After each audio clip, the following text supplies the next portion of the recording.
Radio Rwanda. Nitwa Ismael Mwanafunzi. Iki kiganiro cyitwa Waruziko. Ujya ubona ukuntu abantu boroye imbwa rimwe na rimwe baziha amategeko zikayubahiriza, cyangwa uburyo inka ziba zizi neza ko zigomba kurisha ubwatsi mu mutuzo, ariko yarya imyumbati ikayirya mu buryo bugaragara ko ibizi neza ko irimo gukora amakosa. Abantu babonye kasuku bazi uburyo zishobora kwigana amajwi y'abantu. Hari n'izishobora kwigana amwe mu magambo. Mu nkoranyamagambo nyinshi basobanura ubwenge nk'ubushobozi bwo kwiga, kumva no kugerageza ibintu bishya. Ubwenge kandi bunasobanurwa nk'ubushobozi bwo gukoresha ubumenyi bwawe ukaba ahantu runaka hagendewe ku miterere y'aho hantu. Inyamaswa ko zibaho ndetse nyinshi zikibeshaho, kandi izindi nyinshi cyane zikagira ibice by'umubiri bidatandukanye cyane n'ibyacu. Ubu bushobozi zirabufite. Inyamaswa ziratekereza. Zitekereza iki? Ni iki gitandukanye ubwonko bwacu n'ubw'inyamaswa? Muri iki kiganiro reka tuvuge ku bwenge bwa zimwe mu nyamaswa, by'umwihariko ku bushobozi zimwe mu nyamaswa zifite bwo gukora ibintu imibiri yacu itashobora. Ni izihe nyamaswa zisa n'izizi ubwenge kurusha izindi? Ikaze.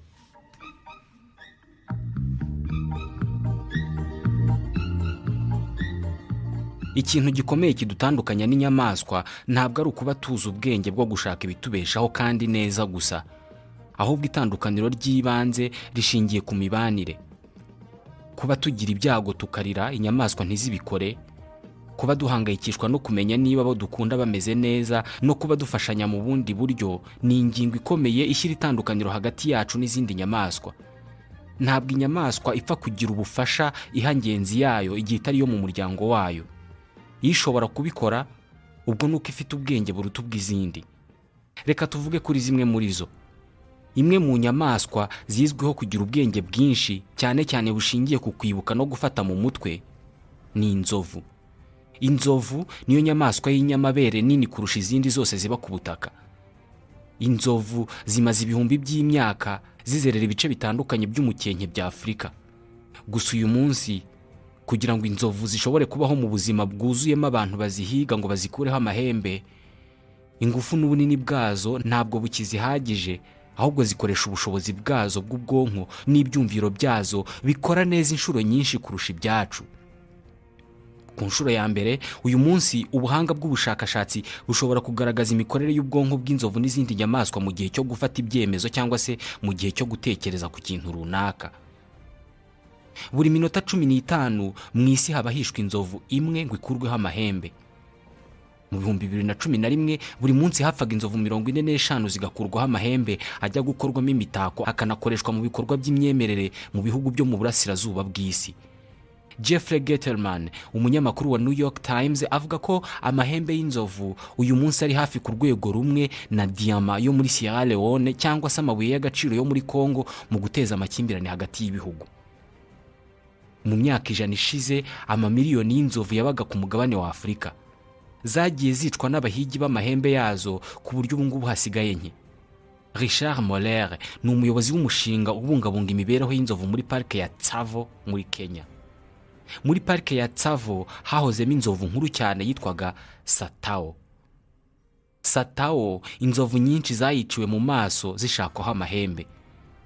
Kubera iyo mpamvu, Satao yatangiye kugira imyitwarire igaragaza ubwenge bwinshi. Souvent, quand on l'approche, il se détourne et cache ses défenses dans un buisson.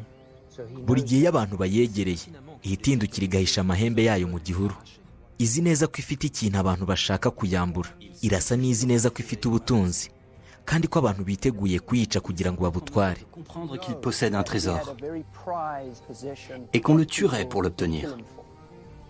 Iyi ni imyitwarire isaba ibitekerezo biteye imbere. Kuba inzovu yarabonye abantu bica inzovu birahagije kubabona ikabahunga, ariko kumenya ko bayishakagaho amahembe ikaba ari ihisha ni uburyo bw'imitekerereze ubusanzwe bugirwa n'abantu. Hagati yacu n'inyamaswa harimo umupaka munini, ariko hakaba n'ihuriro ku ngingo zimwe na zimwe. Bob Jacobs ni umushakashatsi mu mikorere y'ubwonko bw'inzovu n'ubw'abantu. Yigisha muri kaminuza ya Colorado muri Leta Zunze Ubumwe za Amerika. Cacher ses défenses en présence des hommes est le signe de son guhisha amahembe yayo igihe ibonye abantu nibyo bita la théorie de l'esprit. Bivuze ko itekereza ibyo umuntu ari gutekereza igahita ihindura imyitwarire Il yayo. l'interprète et modifie son comportement en conséquence. ubushobozi bwo kwitwara gutya bushingiye ku ngingo imwe: kwimenya. Kwimenya ni ubushobozi bw'ikinyabuzima bwo kwishushanya mu mutwe wacyo ubwacyo kikabona ishusho gifite kidakoresheje amaso. Abashakashatsi bakoresha indorerwamo mu kumenya niba inyamaswa ifite ubwenge bwo gutekereza ku buryo yimenya. Inyamaswa yireba mu ndorerwamo ikamenya ko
inzovu ishobora kumva ijwi ry'indi nzovu muri sinema kohereza ibimenyetso by'amajwi ariko ku kigero cyo hasi ku buryo kukavuza niyo abantu baba bacecetse batakumva. Yaragafashe agataba mu butaka hasi muri metero nyinshi ariko mu nzira y'inzovu. Igihe zari zihegereye bakavugishije mu ijwi ry'igani ry'intare. Kari munsi y'ubutaka kure ku buryo iryo jwi ritakumvikana ku butaka.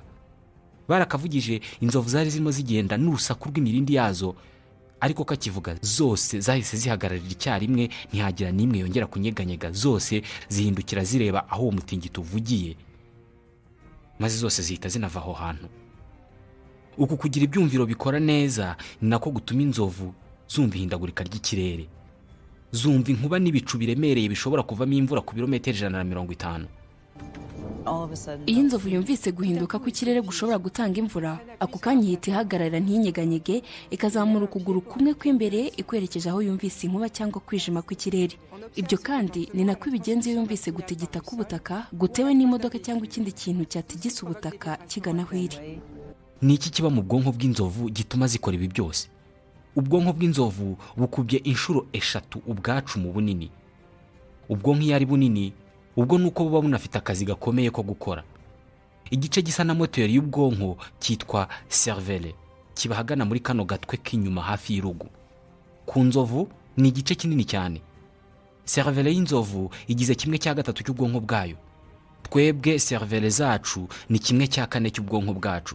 Iki gice cy'ubwonko nicyo gisesengura amakuru yose aturuka mu byumviro, kumva ijwi, impumuro, gukoranaho.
hamwe ubona umuntu ari kure mu biteni, ikamanuka ku muvuduko w'ibirometero 320 ku isaha, igafata ya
yo kubaho.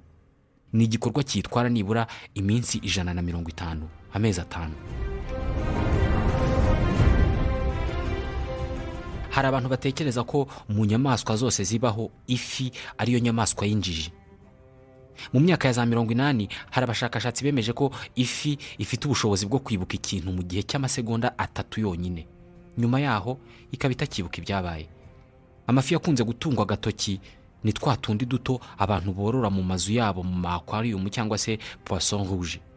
Abemeza ko ifi ari injiji babishingira ku kuba hari amafi menshi abona indobani mu mazi, ikaza ikarya ku kintu bayishukishije kuri iyo ndobani. Indobani ikayifata, kubwo amahirwe ikayicika. Iyo ibonye irokotse iyo ndobani, yikoza hirya nk'amasegonda 3, igahindukira, ikagaruka, igahita yongera ikaruma kuri ya ndobani. Indobani ikayifata. Benshi mu bemeje ko ifi yibagirwa vuba bavuga ko iyo imaze kurokoka indobani ihita yibagirwa ibyabaye, ntigira amakenga na make. Bahera abana avuga ko nta fi n'imwe muzibaho izi ndobani cyari cyo, kuko amafi yose niyo barimo kuroba kano kanya yamaze kwibagirwa uko indobani isa. Gusa nubwo hari abavuga ibi, mu 2011 hari abashakashatsi b'Abanya-Israel batoje amafi yabaga ahantu mu cyuzi kujya aza gufata ibyo kurya ahagana ku nkombe yacyo buri uko bavugije inzogera, kandi buri gihe ku isaha imwe. Babikoze mu gihe cy'ukwezi bahita babihagarika. Nyuma y'iminsi 55 barongeye bavuza ya nzogera, ya mafi ahita aza kureba ibyo kurya, bigaragaza ko yibukaga iyo nzogera. Inkuru z'ubu bushakashatsi ushobora kuzisoma ku rubuga rwa internet kidscience.cafe.org.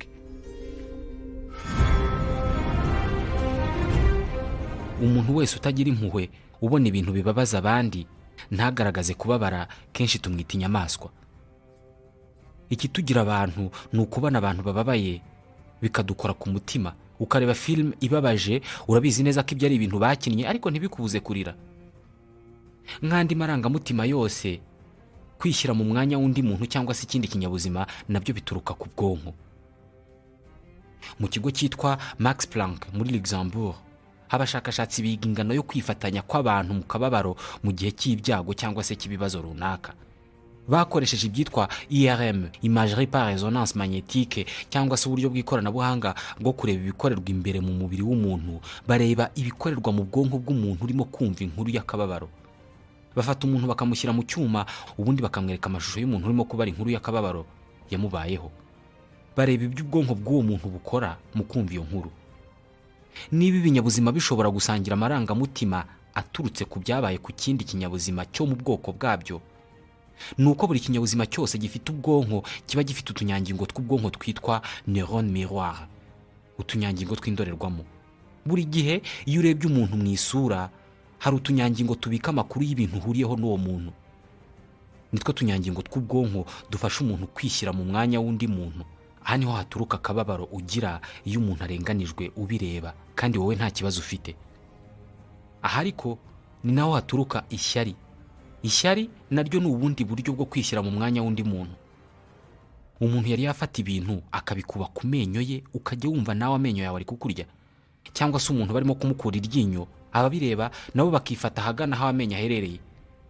byose bikorwa na neurone miroir.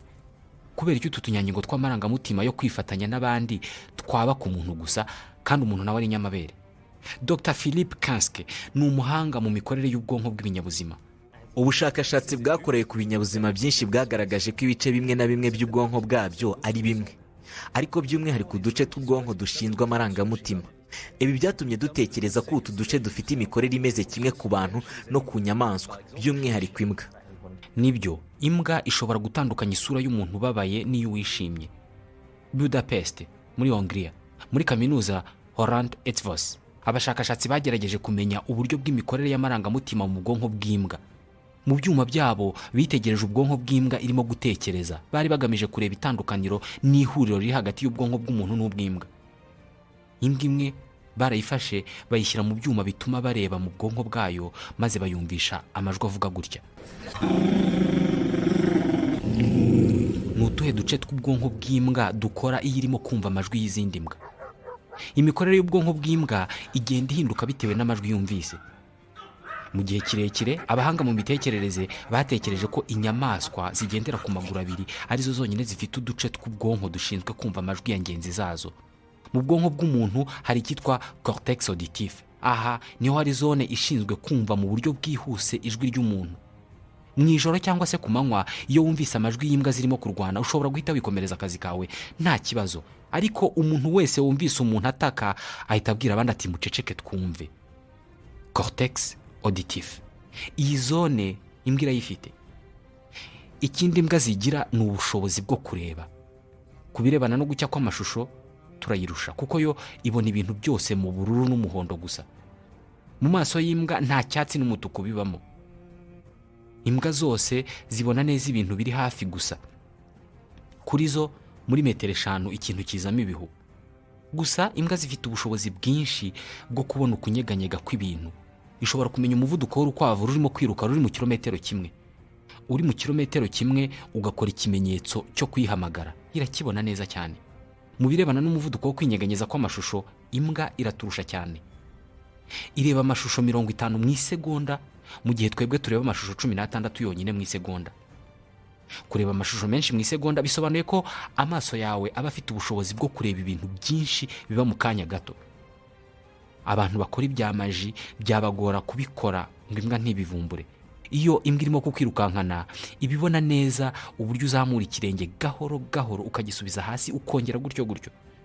imbwa kwiyereka televiziyo ibibona uburyo ari amafoto agiye yegeranije imwe ku yindi, bigakora muvuma cyangwa se urukurikirane rw'ibikorwa. ni ukuvuga, kugira ngo imbwa ibone filime yawe nk'uko nawe uyibona, byasaba kuyihutisha, kumwe nta kintu na kimwe ubona usibye amashusho arimo yiruka. yo noneho ibibona neza uburyo abantu barimo batera intambwe bagenda mu buryo busanzwe. ku mbwa ibintu byinshi biri ku isi biromboka. mu birebana no guhumurirwa, amazuru y'imbwa ahumurirwa mu buryo bwa stereo. buri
akawiyerekezaho awusanishije n'ibirimo kumubaho ako kanya. Nicyo gituma agira inzara, akamenya ko ari inzara, akanamenya icyayiteye ndetse n'icyayimukiza. Gufata umutimanama wawe ukawiyerekezaho nibyo bituma umuntu amenya ko ari mwiza cyangwa se ari mubi, mu gihe nta ntare cyangwa se impyisi ishobora kumenya ko ari nziza cyangwa se ko ari mbi. Niyo mpamvu inyamaswa zitagira amarangamutima yo gukundana igihe bitarimo amaraso cyangwa indi sano y'umuryango. Iyi niyo mpamvu iyo bashaka kumenya ingano y'ubwenge bw'inyamaswa bakoresha indorerwamo. Naha dusoreje ikiganiro wari uzi ko cyo kuri uyu munsi. Iki kiganiro ucyumva kuri Radio Rwanda buri ku cyumweru isaa 2 za mu gitondo no kuwa gatandatu isaa 7 n'igice z'amanywa. Nitwa Ismail Mwanafunzi, ndabashimiye.